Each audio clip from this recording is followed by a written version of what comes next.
Hoje estamos no Bate-Papo com Quem Faz.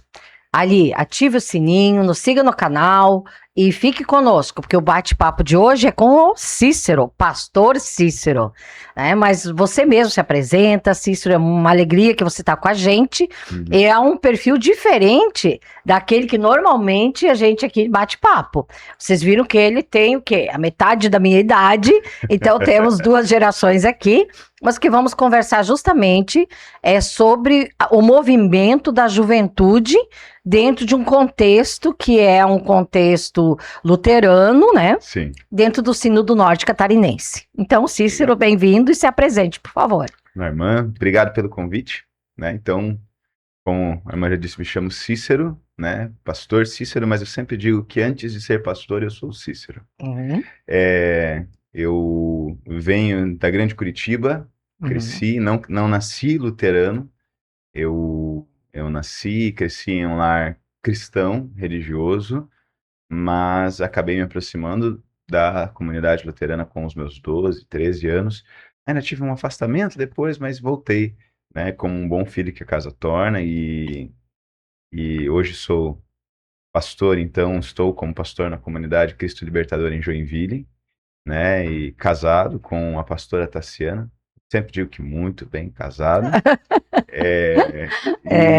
E tenho lidado, então, desde a minha aproximação maior com a comunidade, com a liderança dos jovens, com o Ministério dos Jovens, acompanhei isso durante o período da graduação, e até hoje tenho isso como algo que pulsa no meu coração, e também nesse processo de transicionar as gerações, né? A senhora brinca que eu tenho metade da tua idade, hoje eu tenho o dobro da idade dos jovens com que eu lido também. Então, as coisas, as gerações vão sendo alteradas, e Deus tem me permitido ver isso acontecer e viver com essa geração, com essas trocas de gerações, coisas muito legais, mas também muito preocupantes, por outro lado, né? Então, tem sido algo bem, bem interessante nessa caminhada. Mas existe, desde que eu te conheço como estudante de teologia, né, lá em São Leopoldo, você se formou na Este, né, juntamente com a Tassiana também, e a Tassiana, sua esposa, é também uma pessoa de uma terra maravilhosa, que é gaúcha, perto de Juí, então tá todo mundo bem, tá todo mundo em casa, terra vermelha, o barro é bom, né, ele gruda. Mas, assim, você sempre teve, digamos assim, este olhar, né?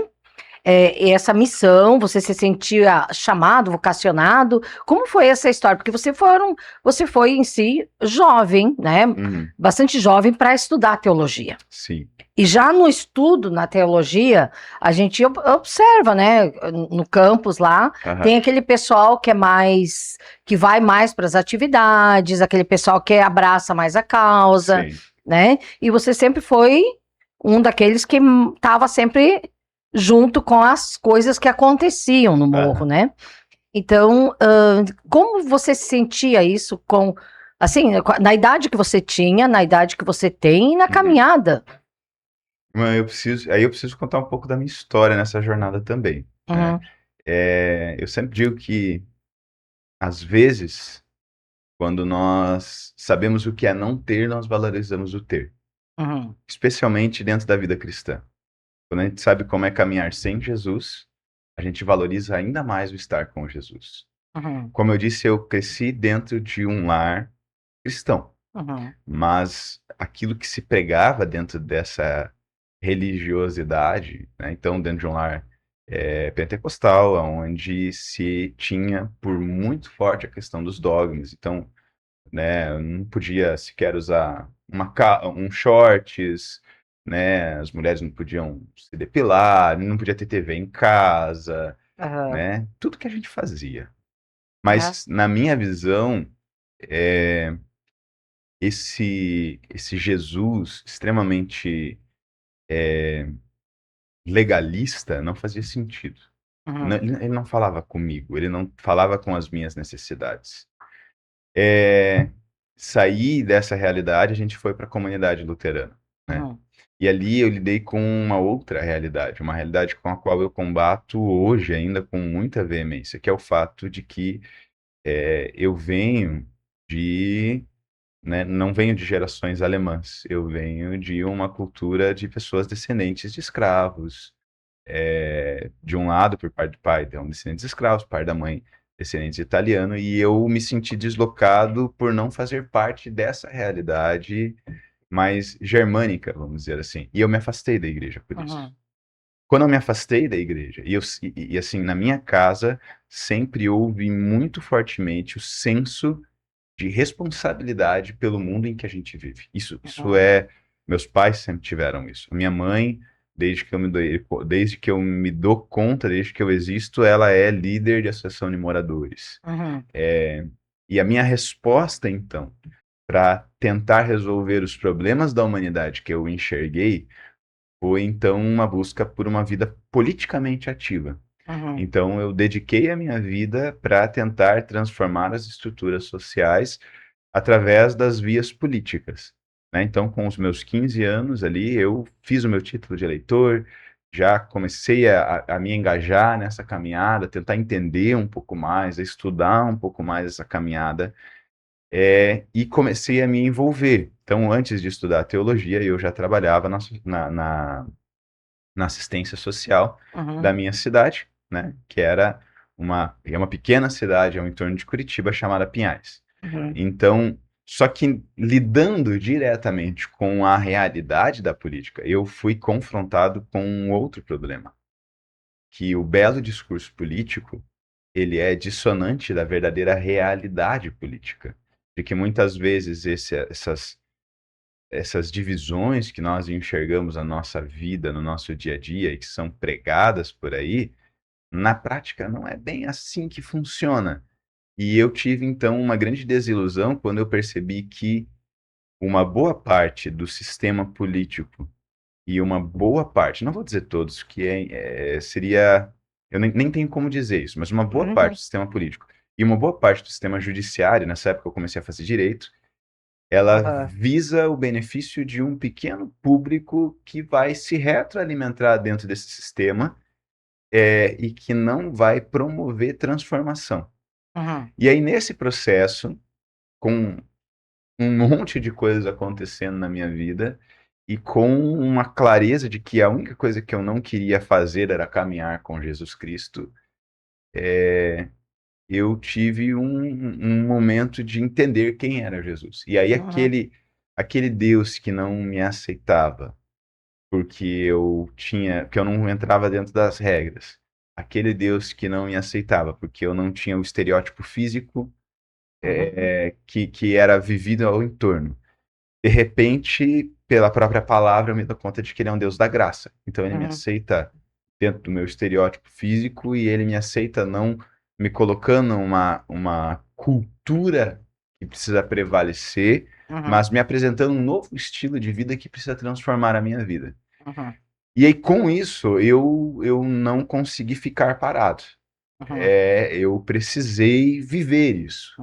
Então, na época, eu voltei para minha comunidade de origem e conversando com o meu pastor, nós fomos atrás de jovens. Eu me lembro do primeiro culto que eu fui, tinham 2 jovens além de mim, né? E a gente não tinha assim a vida da juventude dentro da vida da igreja. E nós fomos atrás desse público com o qual a gente se comunicava, do qual eu fazia parte, né? E ali então começa essa minha caminhada. Então a gente saiu de um grupo com 2 jovens dentro da igreja para um grupo com 30 jovens dentro da igreja. E vivendo com esses jovens e acompanhando esses jovens, caminhando em discipulado com eles, caminhando, né, na troca da vida com eles, então entendendo a vida deles também, entendendo aquilo que Jesus tinha para eles, foi o momento em que eles mesmos disseram, Cícero, você precisa ir para a teologia porque Deus tem te chamado para ser pastor. Então eu fui, mas já com essa visão de que o Deus da graça que eu conheci, ele é um Deus tão bom que eu preciso que ele seja anunciado aos 4 ventos. Eu preciso que ele alcance a pessoa idosa que está passando por crises, olhando para o seu passado, mas eu também preciso que ela alcance a criança está passando crise por ausência de perspectiva de futuro. E eu preciso que ele não se enquadre em um modelo religioso, que quando ele se enquadrou dentro dessa estrutura, desse modelo religioso, foi quando o modelo me afastou de Cristo. Então, é Cristo que precisa ser apresentado.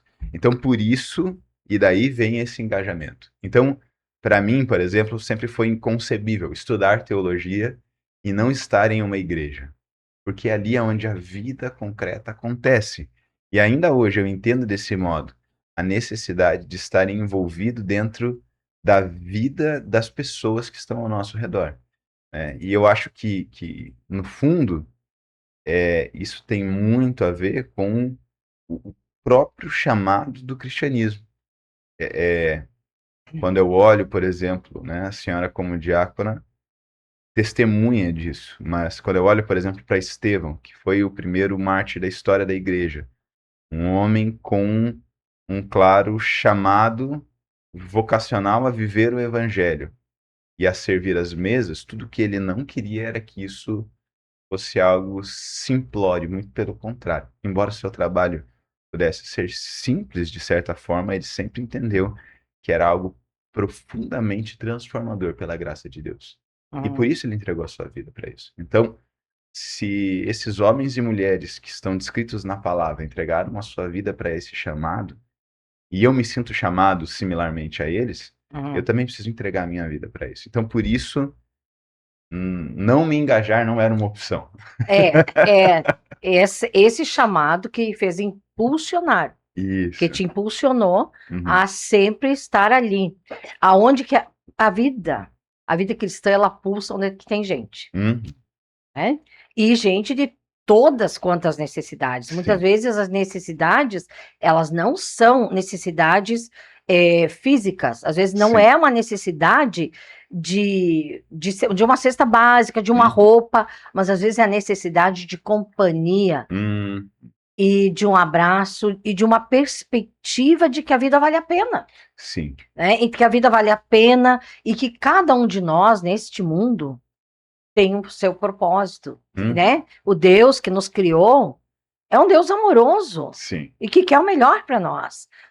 Basta que a gente também faça esse movimento de ir ao encontro dele. Sim. Ele está ali, aguardando, só que ele não nos obriga.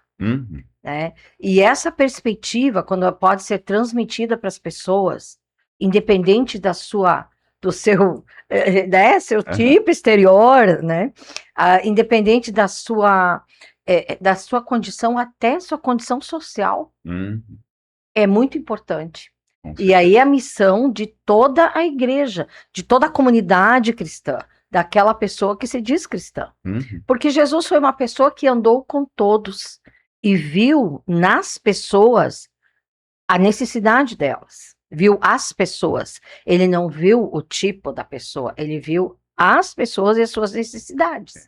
E esse é o grande desafio, né? De nós, como igreja, sermos esse braço estendido neste mundo que tem tantas necessidades. E não é só uma necessidade de pão, de comida. É uma necessidade de alento. E os jovens, é muito diferente, né? Se a gente volta assim para o trabalho dos jovens, a minha geração, nós tínhamos muitos sonhos.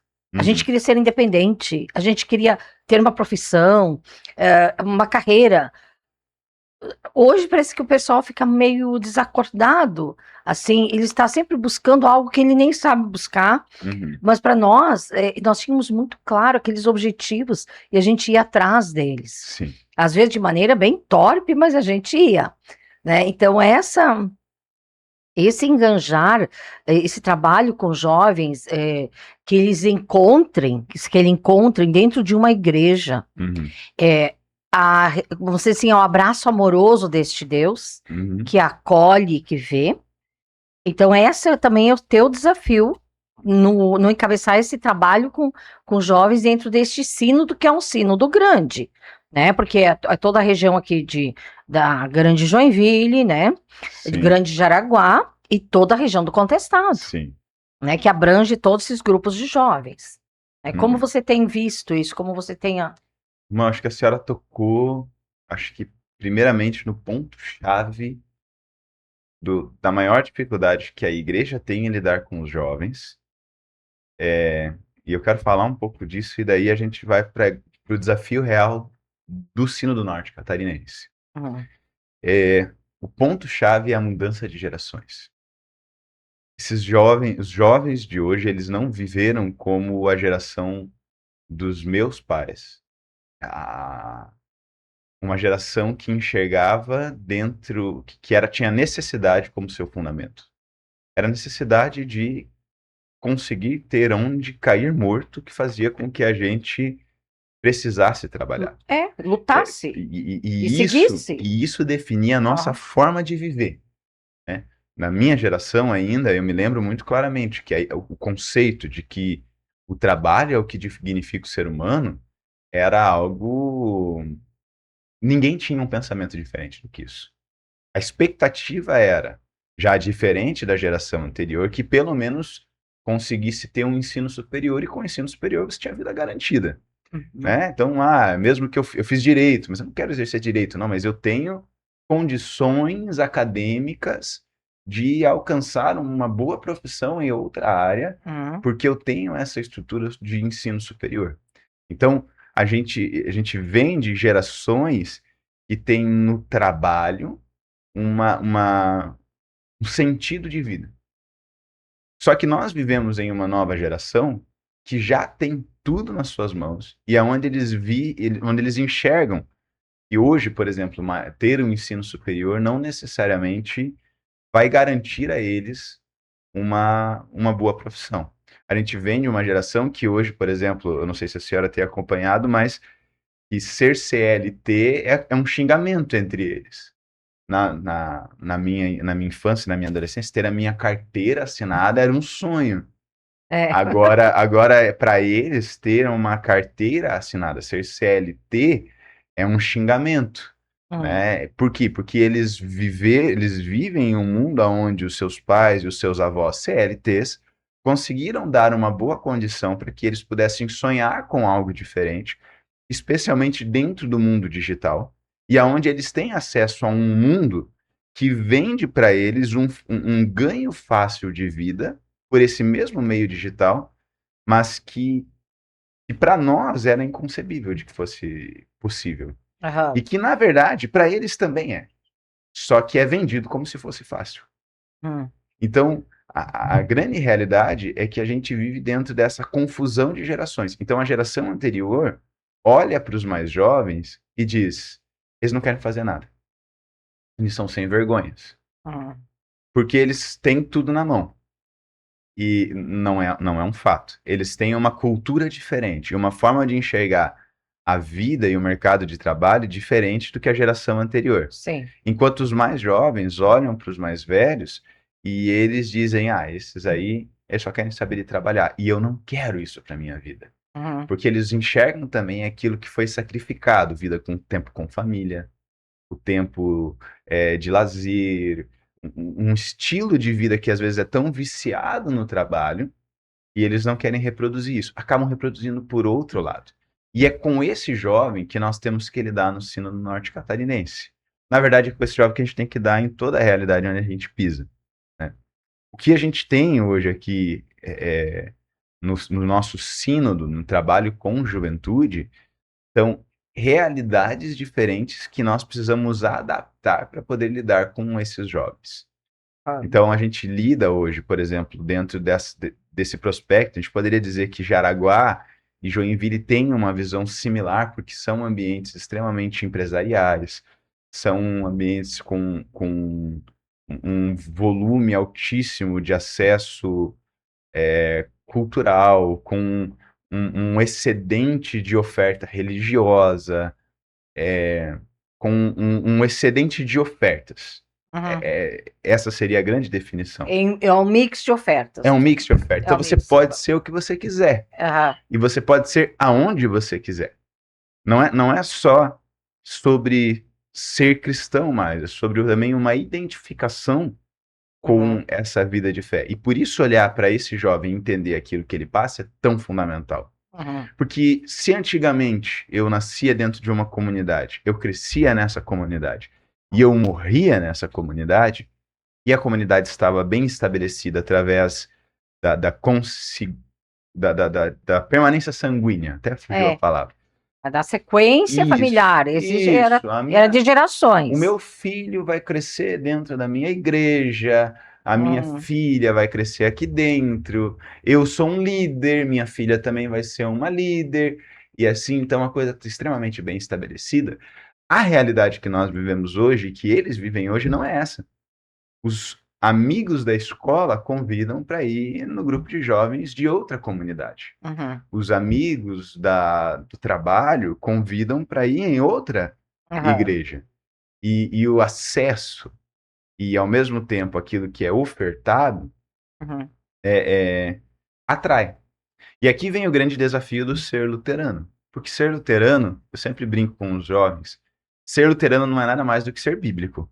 Ser luterano não é nada mais do que olhar para a palavra de Deus, e assim como Lutero, quando ele se apresentou para a excomunhão, ele diz, olha, a não ser que você me convença pela palavra, eu não vou mudar. O ser luterano é olhar para esses princípios e não alterá-los para beneficiar ao meu ouvinte. Então, assim, nós vivemos em uma geração em que as pessoas vão para a igreja para ouvir aquilo que elas querem. E os jovens não são diferentes. Eles vão para a igreja para ouvir aquilo que eles estão buscando, as respostas que eles estão buscando. O grande fator é que ouvir aquilo que você quer não trata sua crise interna sobre as suas adversidades e sobre as suas dores. Então, o nosso grande desafio é falar sobre o que eles precisam falar dentro daquilo que a Bíblia instrui para que eles possam crescer. Então, vou dar alguns exemplos. Assim. Para mim não ficou muito claro, ficou um pouquinho confuso, vamos lá. Às vezes eu tenho essa confusão, mas eu consigo explicar. Tá. Nós vemos dentro de uma realidade, por exemplo, onde falar sobre as questões da sexualidade para uma geração anterior era algo desnecessário, inconcebível. Mas hoje nós estamos dentro de uma cultura onde a grande maioria dos jovens estão hiperinseridos e hipersexualizados desde muito cedo. A cultura e o acesso à pornografia, por exemplo, ele é extremamente amplo. Antigamente, para uma pessoa ter acesso a um conteúdo pornográfico, precisava ir numa revistaria, passar por toda uma vergonha, comprar uma revista, ou então ir até uma locadora de videocassete, entrar na sala privada, todo mundo sabia que você estava lá, você comprava isso, você precisava ter 18 anos, apresentar o teu documento, e aí você podia alocar isso. Hoje, esses jovens, às vezes com 12, eu tenho lidado com jovens com menos de 12 anos, que já têm essa luta. Então, com 10, 11 anos, eles ganham um celular. Esse celular não é devidamente monitorado. Eles abrem o celular, eles digitam ali o site que eles já conhecem, que os amiguinhos da escola estão falando, eles dizem que eles têm mais que 18 anos e eles têm acesso a conteúdo pornográfico, a violência pornográfica, de modo muito amplo. A igreja precisa falar sobre pornografia. Nós precisamos atender essa necessidade de falarmos sobre essa área, mas nós precisamos falar à luz da Bíblia e não dizer para eles como se nós estivéssemos as definições de como eles devem caminhar, mas ensiná-los a lidar com a internet. O caminho mais fácil e o caminho que muitos lugares fazem é dizer o seguinte: não, então agora tu perde o teu celular. Então agora isso aqui é do diabo. Isso aqui é teu inimigo. O nosso grande desafio é ensinar esse jovem que ele não precisa se afastar da sua cultura, vamos dizer assim, digital que está no seu celular, mas que ele precisa aprender a usá-la, a se afastar, por exemplo, da pornografia. Isso se aplica também a outras áreas. Nós, por exemplo, dizemos que os nossos jovens têm muita dificuldade com comunhão.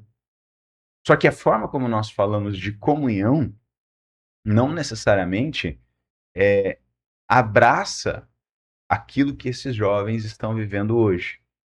Então, se antigamente nós tínhamos, para ter comunhão, a gente juntava uma galera num campinho fora de casa, alguém que tinha um pouquinho mais de espaço na casa virava o campinho do bairro, a gente se jogava. A gente se matava, voltava com os joelhos estrupiados, os cotovelos tudo machucado, a gente voltava assim, a gente ia pra rua brincar, voltava cheio de machucado por causa das britas. Hoje a gente já não libera mais os nossos filhos para sair. Os nossos filhos, eles estão dentro de casa. Os filhos das novas gerações, cada vez menos, conhecem o mundo exterior. E quando conhecem, é de forma controlada. Então, esse jovem que ele não sai de casa, ele precisa construir comunidade. Como ele constrói comunidade? Ele não constrói mais a partir dos meios formais como nós construímos.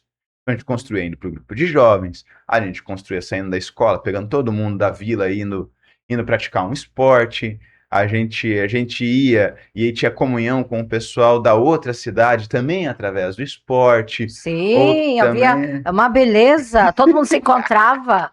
A quem sobrevivia, ficava. Quem sobrevivia estava bem. Voltava com machucado no cotovelo, no joelho, na cabeça. Arrumava uns 3 inimigos, uns 5 amigos, mas a gente voltava assim, faceiros. O que esses jovens têm? Eles têm a vida dentro da internet. Então, hoje, por exemplo, um ambiente onde nós precisamos aprender a viver igreja é o Discord. Discord é uma plataforma de conversa. Hoje, às vezes, nós nos perguntamos o que os jovens estão fazendo na frente do computador, jogando o dia inteiro. Muitas vezes não é pelo jogo. Muitas vezes é porque eles colocam seus fones de ouvido, né? Ligam o seu computador. Eles abrem o Discord, eles convidam todos os seus amigos do seu bairro e do Brasil inteiro, e ali eles passam o dia inteiro conversando e jogando e brincando. Não é muito diferente do que a gente fazia, mas dentro de uma plataforma diferente do que a gente fazia. O grande problema desse movimento é que se perde a humanidade da relação.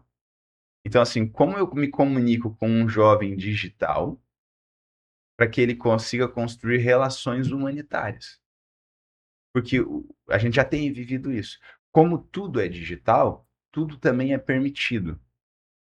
Então, assim, se nós entrarmos, se a senhora entrar dentro de um chat de algum jogo, às vezes, sim, nós nos surpreendemos, porque como a pessoa ela não tem mais um nome, ela tem um nick.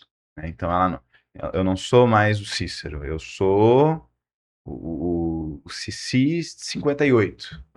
Eu não tenho mais a minha identidade está dentro desse meu nick. Então ali eu tenho a permissão para expor os meus pensamentos podres, o que na comunhão eu não tenho.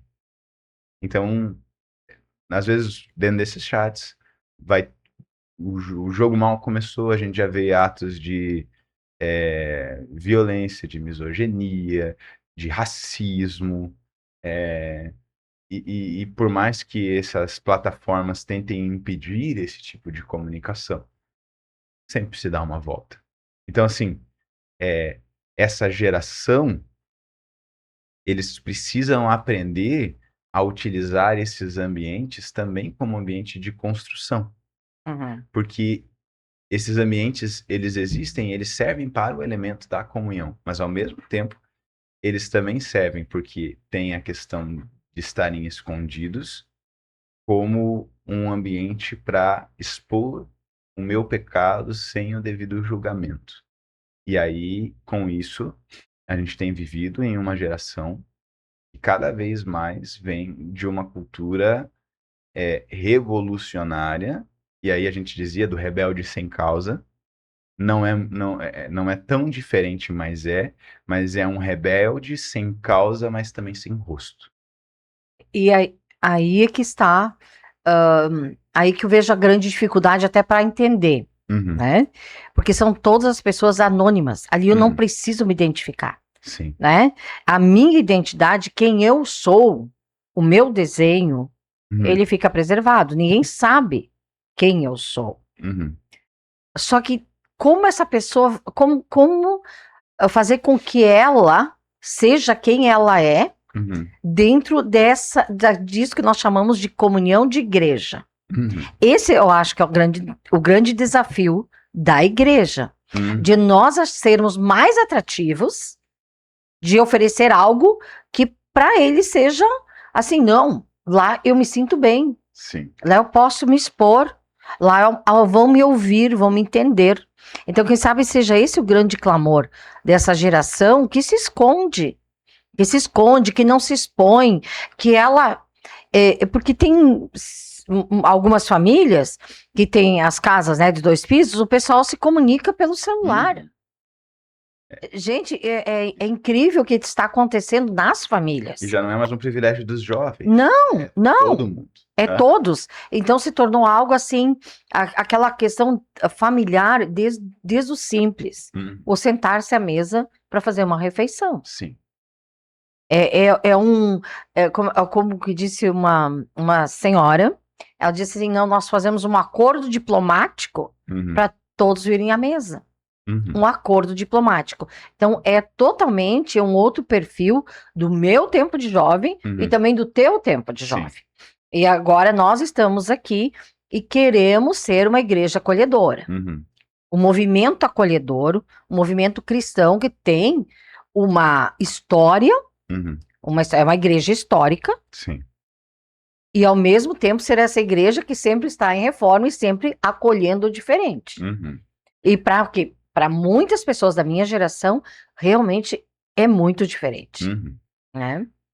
Mas a metodologia é a mesma, na minha visão. Ela não mudou desde o período de Jesus. Para mim, a grande chave para nós alcançarmos esse jovem que está dentro dessa cultura, inclusive escondido e anônimo dentro dessa cultura, continua sendo discipulado. Jesus tinha as suas etapas, né? Ele estava com as multidões, e ele agia com as multidões, ele amava as multidões, mas terminado o período com as multidões, ele recolhia os seus 12. Ele caminhava com os seus 12, mas ainda assim, em alguns momentos, ele puxava 3. E esses 3 acompanhavam um pouco mais de perto. Aí, ainda assim, em alguns momentos, ele tinha alguns diálogos mais particulares, né? E a gente poderia usar, por exemplo, Pedro como um bom exemplo disso. Jesus volta, ele depois da ressurreição tem um encontro e um diálogo com Pedro descrito no Evangelho de João, no final do Evangelho de João, que é lindo. E ele é destinado somente a Pedro. A pergunta, quem dizem que eu sou, quando Pedro responde, mostra que Pedro tinha essa intimidade na resposta. O nosso grande desafio é auxiliar esse jovem a desenvolver intimidade dentro da vida da igreja. Mas nós não fazemos isso como nós fazíamos antigamente, através da prática do esporte, do grupo, da comunhão.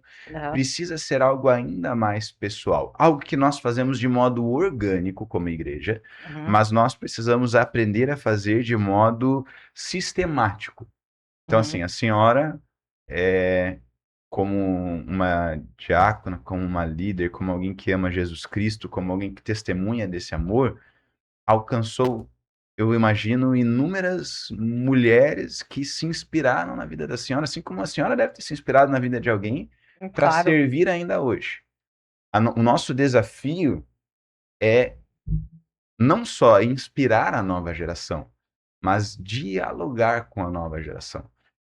Nos sentarmos num grupo com 2, 3, 1 e realmente perguntarmos como é que está a sua vida, como é que está a sua luta, e construir esse ambiente aonde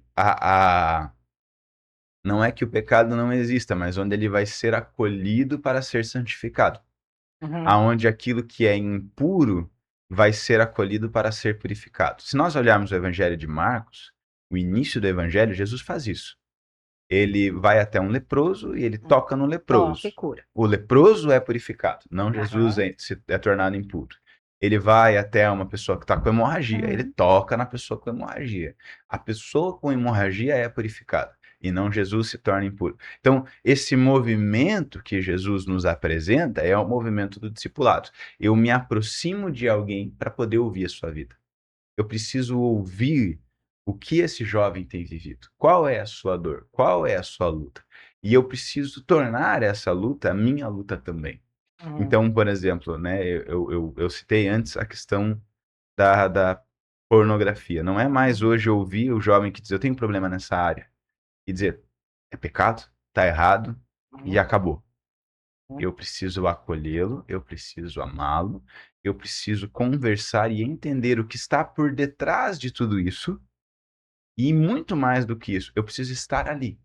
No dia em que você estiver se sentindo mal, me liga, eu tô aqui para ti.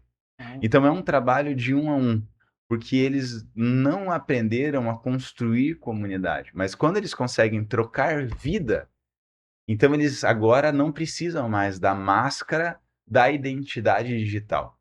E aí isso muda inclusive a relação dele com o digital.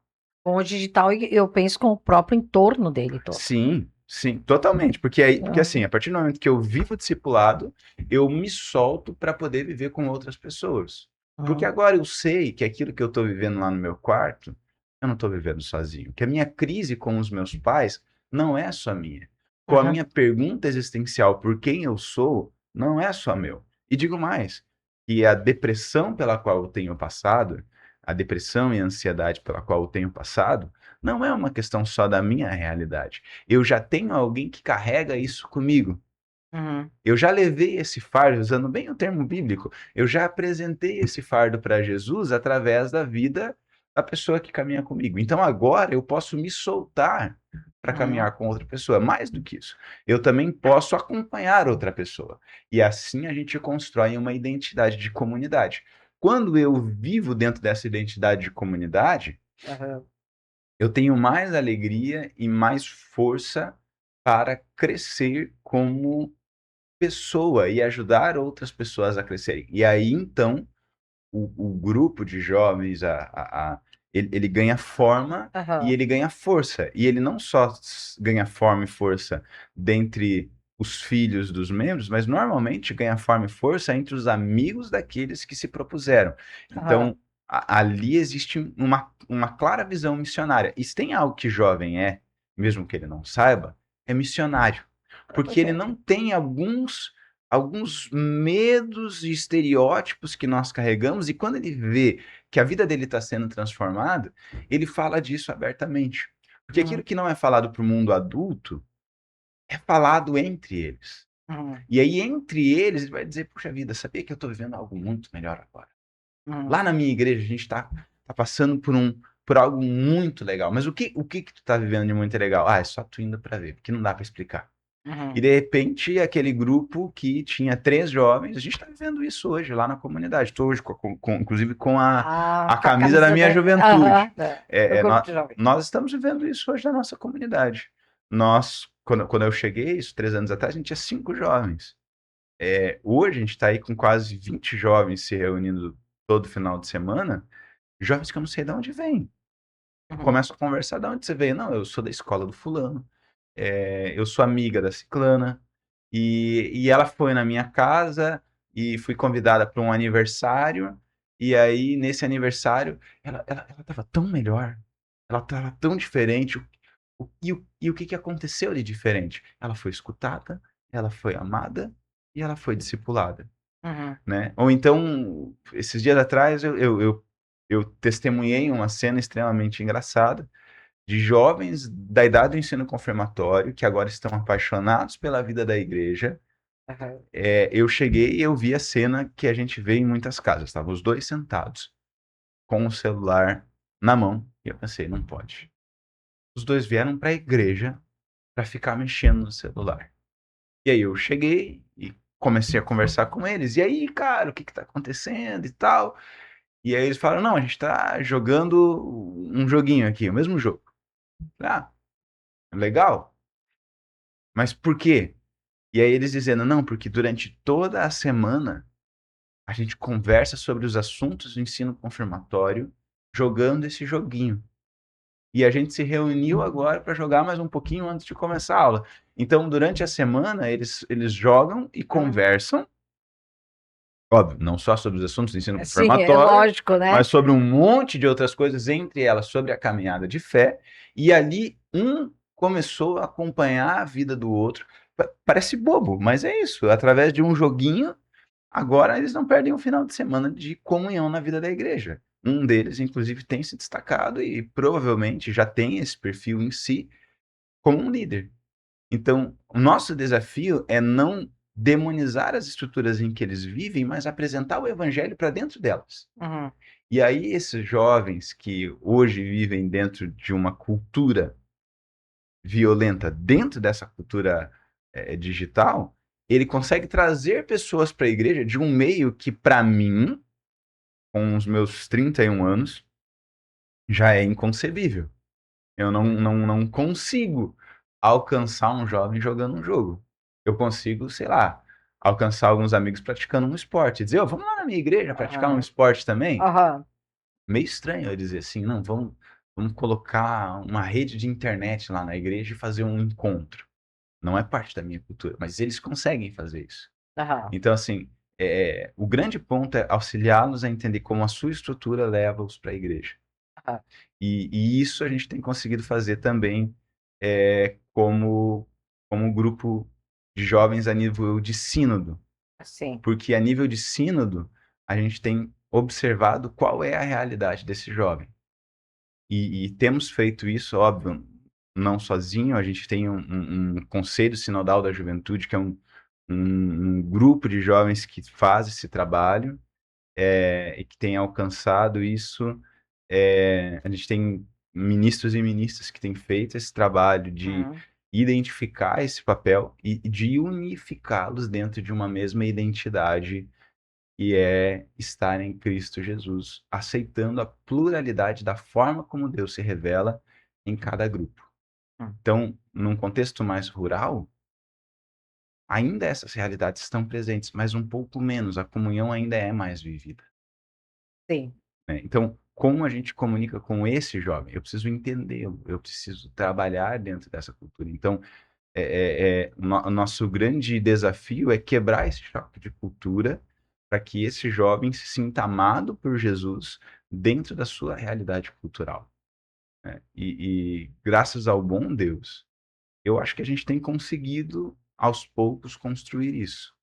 Né? E Deus tem permitido que esses jovens tenham se aproximado da caminhada com Jesus Cristo, de uma vida com Jesus, como a senhora diz, de entender que Deus não é aquele Deus distante que vai arrancar as portas e vai dizer para eles ou vocês mudam, mas ele é o Deus que está à porta e bate, e ele convida para viver uma vida nova, e de que a igreja é um lugar onde eles podem ser eles mesmos, sendo amados, sendo cuidados e sendo transformados.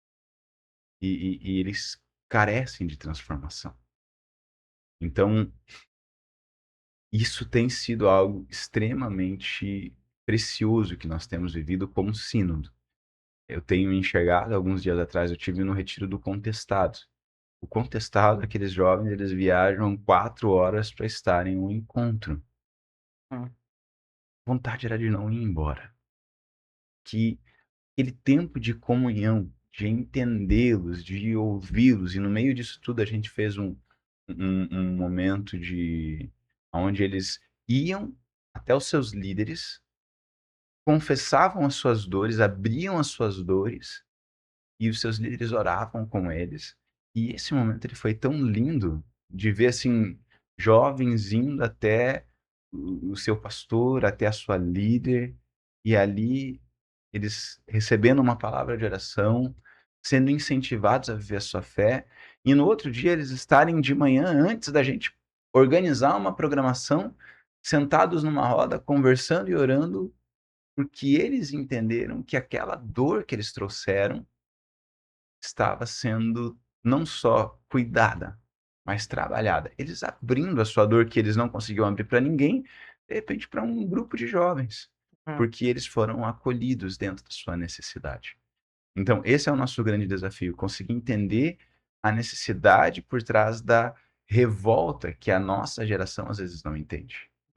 E com isso, permiti-los ser discipulados.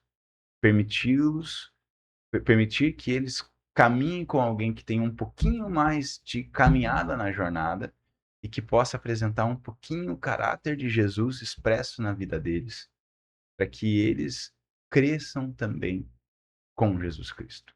Então, no fundo, se eu pudesse dizer, a chave é permanecer intencionalmente discipulando pessoas, não só criarmos programações. Mas acompanhá-las e enxergá-las na sua totalidade. Isso. Né? É também a grande missão da diaconia, né? A gente olhar as pessoas e acompanhar elas em todas as necessidades. Sim. E nós estamos vivendo num contexto hoje, neste local, neste contexto que nós estamos vivendo, onde as pessoas, muitas das pessoas com as quais a gente convive, elas têm outras necessidades. Não é aquela necessidade de física, também temos. Sim. E também a missão da igreja, e também a missão luterana, olhar para essas pessoas. Mas também não excluir essas dores ocultas, essas necessidades ocultas das pessoas. Sim. E a grande chave é essa, realmente não fazer só programações, é acompanhá-los, olhar as pessoas. Então, esse é um perfil muito acolhedor também para minha geração escutar isso. Por quê? Porque eu gostaria de viver uma igreja, porque eu daqui a um tempo, né, vou precisar de pessoas que realmente venham olhar para mim. Sim. Talvez eu não consiga nem mais ir para aquele local para poder conviver. Mas se eu sei que aquele local onde é que hoje eu convivo vai ter uma geração que vai estar vindo aí e que é uma geração acolhedora, ela vai continuar fazendo esse discipulado e esse cuidado, porque isso vai estar impregnado nas pessoas. O evangelho, ele impregna. E quando ele impregna, a pessoa se transforma, as realidades se transformam através das relações que são construídas. E é isso também que Jesus ensinou na sua caminhada, né? Ele fazia as coisas para que elas fossem perceptíveis, para que elas fossem vividas. Ele falou do reino dos céus, mas ele disse que o reino de Deus é aqui e agora também. Sim. E esse reino dos céus é que todas as gerações, não só os jovens hoje é o nosso foco, mas toda a geração, todas as pessoas querem viver. Né? E esse é o grande desafio de igreja, sabe? Colocar sinais bem visíveis deste reino de Deus, que eu posso viver aqui e agora. Porque a gente acha, um dia lá no céu, todo dia pode ser um pouco deste céu, se você colocar a tua parcela, se eu colocar a minha parcela. Porque Deus coloca, e é a graça. Né? Então, esse é o nosso desafio missionário, o desafio diaconal, né? O desafio de todo o pastor, né? De todo o ministro, de toda a pessoa que se vê identificada, que se vê chamada por esta fé. Então, não ter algo abstrato, não é algo de palavra, é algo para ser vivido. Né? Por isso que é tão bom, muitas vezes, você conversar com as pessoas ao redor de uma mesa de café, né? Às vezes numa roda de conversa. É preciso ter certas formalidades? Sim, é preciso, nós nos alimentamos muitas vezes dessas referências. Mas, sobretudo, né, a prática dessa comunhão, deste evangelho, ele é vivido no cotidiano. Exatamente. No cotidiano das minhas relações, no dia a dia. E ali é a sacada dos jovens também. Mas não é só dos jovens, é para a minha geração também. Para a minha geração também. Eu acho que para todas, irmã, aí está a beleza do evangelho. O grande problema da igreja é quando ela esqueceu que, para que ela exista, ela precisa ser diaconal e missionária. Quando a igreja ela está voltada tanto para programas que ela para de cuidar de pessoas. Quando ela vira uma questão cultural e ela para de influenciar a cultura onde ela está. E é isso que nós vivemos, talvez numa geração anterior, ou ainda estamos vivendo, aonde ser evangélico é viver dentro de um gueto cultural. Não, ser evangélico é viver com Jesus Cristo, testemunhando e transformando a cultura na qual nós estamos. Isso na base, na essência, é ser uma pessoa que entende que a minha vida precisa servir e a minha vida precisa anunciar. Então, se a minha vida precisa servir, a minha vida cristã precisa ser diaconal. E aí a senhora fala, assim, tem toda a propriedade para dizer muito mais do que eu. Mas é exatamente isso, não só na ausência do pão, mas na ausência do consolo, na ausência de alguém que esteja, da presença. Hoje não só as novas gerações, mas nós vivemos em uma cultura onde existe ausência de presença. A gente está falando dos jovens, a gente poderia falar, por exemplo, dos pais e mães que estão tão perdidos e tão sozinhos que eles não sabem mais como lidar com os seus filhos. Então, é minha parte cristã servir essas pessoas. E é minha parte cristã anunciar o reino de Deus. Porque se eu quero viver com Deus a minha eternidade, eu deveria tentar pelo menos viver um pouquinho cada dia junto com Ele. Porque a eternidade é muito mais longa do que os anos que eu tenho aqui. É, bem por isso. Aqui a gente está fazendo um ensaio, né? Exatamente. Tem que fazer um ensaio. E esse ensaio ele tem que ser realmente insight, né? Aquela, vamos dizer, aquele aperitivo do que vai ser depois. Sim. Por isso também eu converso com muitas pessoas de outras denominações, né? Que a gente serve o mesmo Deus. Exatamente. E espero que um dia a gente vai viver todo mundo junto lá na eternidade. Então a gente tem que começar a se entender aqui na Terra também um pouco, porque senão depois os anjos lá vão ter muito trabalho. Já imaginou? Cada um de nós brigando pelo seu pedaço teológico. Tem o campinho luterano, o campinho assembleiano, o campinho batista, dos católicos, todo mundo ali disputando seu terreno. Não. Esse grande respeito, né, a essas... Mas nós olhamos para a nossa e dizemos, nós somos acolhedores, nós podemos ser luteranos históricos, sim, mas somos acolhedores. E olharmos daí para a nossa identidade. Aí é uma chave teológica. A chave teológica da teologia luterana interessantemente, é a chave do não sei. Então, enquanto muitas teologias tentam responder quantos anjos cabem na ponta de uma agulha, como foi o movimento da patrística, como funciona quando a Bíblia diz que Deus predestinou antes dos tempos lá em Romanos? Eu não sei. E eu não preciso saber. Porque isso é obra do Senhor. A beleza da teologia luterana é entender que eu só posso lidar com aquilo que Deus claramente me revela, para que assim eu possa amar outras pessoas. Ao invés de dedicar o meu tempo a tentar construir uma dogmática que vai responder às necessidades... aos meus egos. Aos meus egos, a uma necessidade hiperracional. Não, é a vivência do evangelho, né? Lutero dizia isso. Quando ele é consultado pelo sapateiro, a gente sempre lembra de novo essa história. O que eu faço para ser um bom cristão? Faço um bom sapato, meu irmão. Né? Produzo sapatos de excelente qualidade, justo. Venda um preço justo e sirva a Deus com esse ato. É isso que a Bíblia vai nos dizer. Ela nos revela como viver a nossa vida de modo concreto até que Jesus venha.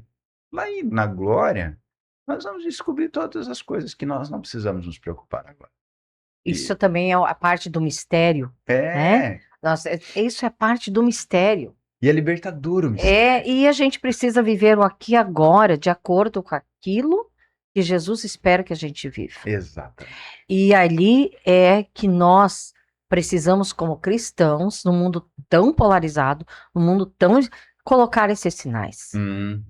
Porque nós temos este mundo, eu sempre coloco esse refrão, né? Há sinais de paz e de graça aqui nesse mundo que ainda é de Deus. Sim. E eu vivo nessa esperança e nessa perspectiva. E colocar sinal de paz e de graça, isso cabe a todos nós. Independente se é ministro, se é leigo, se da profissão que for. Mas se esse evangelho tocou o teu coração, viva ele intensamente. Intensamente e diariamente. E esse é o chamado de evangelho, né? Eu sempre digo, eu nunca li na palavra vão e façam membros, e eu também nunca li na palavra vão e façam pastores, diáconos, missionários. Não. Eu sempre li na palavra vão e façam discípulos de todas as nações. Então, assim, a pessoa que eu acompanho, ela tem um papel nesse reino.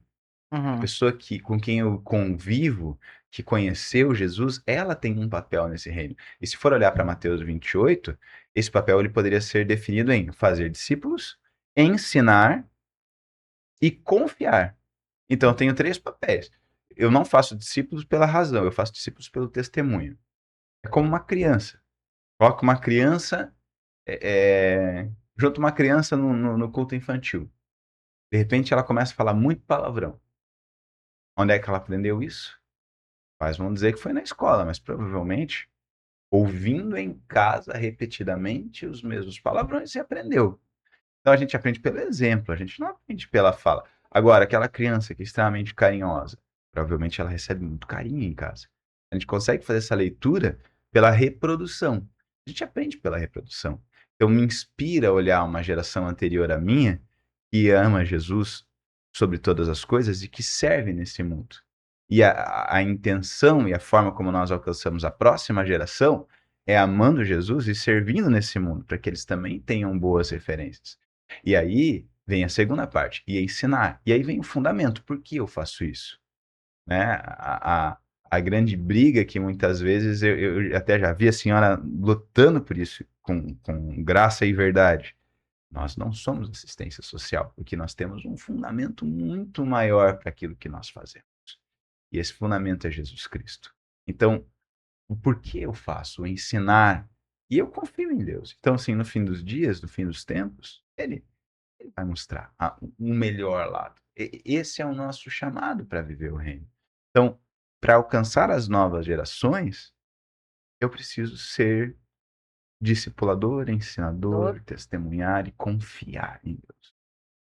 Então, isso tem feito com que esse movimento com os jovens cresça, se desenvolva, né? E nós estamos olhando aí, hoje a gente tem um levantamento, a gente tem um número de jovens extremamente expressivo no sínodo, extremamente expressivo nos núcleos, e tem se reaproximado cada vez mais das suas comunidades para que elas impactem sua cidade, seu bairro, escola, e isso tem sido assim, isso tem feito os nossos olhos brilhar. Isso é muito bom, é um alento, mas também, assim, é confortante e resposta também de muita oração de muitas pessoas. Com certeza. Tem pessoas, e ali eu digo assim, muitas pessoas idosas, né, que elas dizem, eu não consigo fazer mais nada. Mas então, ore para aqueles jovens, que você não entende, que a gente não entende, ore por eles. Então, quando se tem esse retorno, né, tem perspectiva, está acontecendo, o movimento está aí, eles dizem, resposta às nossas orações. Isso mesmo, resposta às orações. E nisso a gente também deve confiar sempre de novo, né? Ter aquela vida, aquela intensa espiritualidade dentro da gente. Sim. Uma vida de oração, uma vida de ter essa espiritualidade de baixo e dentro com Jesus, né? Sim. Isso, Anselmo Grimo coloca muito essa coisa da espiritualidade de baixo, né? É a gente se reconhecer que a gente necessita desse Deus que nos dê a sua graça todo dia para que a gente possa distribuir graça. Sim. Porque sozinha eu não consigo. Né? Então é isso que a gente, como geração mais idosa, mais vivida, mais experiente, também deseja a vocês. Que vocês possam nunca se descuidar dessa graça, que primeiro ela precisa ser de joelho dobrado, orante. Amém. Orante, e que essa graça preencha, que faça iluminar, que faça brilhar os teus olhos, né? que você se sinta feliz e realizado ao fazer esse trabalho, e isso é que vai trazer outras perspectivas, e vai te dar essa certeza, esse Deus está presente comigo, né? Aquilo que eu não imaginava que ia conseguir fazer, está acontecendo. Por quê? Porque é necessário, né? Essa alimentação, esse cuidado da sua espiritualidade para transmitir adiante. Né? Então, o bate-papo hoje com gente que faz foi muito bom, interessante. Nós teríamos muitos episódios ainda, né? Mas é muito bom essa conversa inicial. E esperamos ali, vocês ativem o sininho, nos sigam nas redes, que mais tarde, logo tem um retiro ali, que a gente gostaria de, então de ter um retorno de como vai ser isso lá em setembro, né? Vocês têm um grande encontro, e ele vai ser aonde? 4 e 7 de setembro, nós vamos fazer ali no acampamento Moriá, em Mafra, o Retiro Sinodal da Juventude Evangélica. Nós estamos nos programando aí para receber em torno de 300 pessoas nesse momento. Então, assim, é um primeiro movimento também de trabalhar essa unidade. E a gente tem tido uma resposta muito boa. Eu já estou me preocupando, nós vamos ter que achar um lugar maior para os próximos momentos. Isso é muito bom. Então, assim, a gente está se preparando. Se alguém quiser também maiores informações, eu posso encaminhar ali também o link para inscrição, para estar lá conosco. Vão ser todos muito bem-vindos lá nessa jornada. Então, que Deus continue abençoando você, teu ministério e tua família, né? E que sejamos sempre pequenos sinais, né? Né? Dessa graça, né? De que Deus ainda está, né? Que esse mundo ainda pertence a Deus. Né? Tchau para vocês. Tchau, tchau. Até a próxima.